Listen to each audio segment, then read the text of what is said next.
Hey guys, Fred here, VE3FAL, Ontario Northwest Bushcrafter and Outdoors. Once again, just going through some stuff today and looking at some of the books back from my younger days before, or not before, but yeah, before, and when I got into the hobby.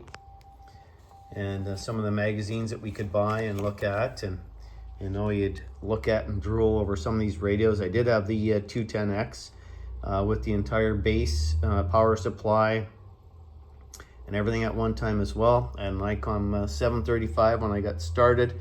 Of course, my very first radio was a Heathkit DX100, and I had a Helicrafters receiver. But going back to the day of when I started back in high school, this is what we had, and this is what we looked at, and thought, boy, I'd like to have that radio. And since then I've had quite a few. I've sold quite a few, and I regret selling them and trading them and swapping them off. But it was just like shortwave radio. I belong to so many shortwave radio clubs, and I was an editor for a lot of the utility groups with some of these shortwave magazines that belong to Canada as well as the US. I was an editor way back then, and as were many of us.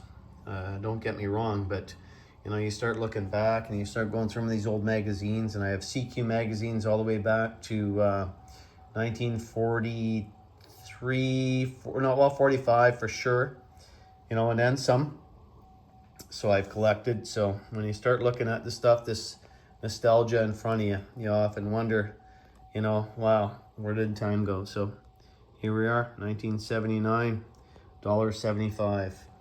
And I have some of the shortwave magazines as well that, they reviewed all the shortwave radios and stuff like that. And you start looking at this stuff and you think, wow. So anyway, guys, this is Fred VE3FAL. Take care of each other, stay safe, and remember, watch out for the other guy. The other guy may not be watching out for you. This is Fred VE3FAL in Thunder Bay, Ontario, Canada, YQT, saying 7-3. Stay safe. Ciao.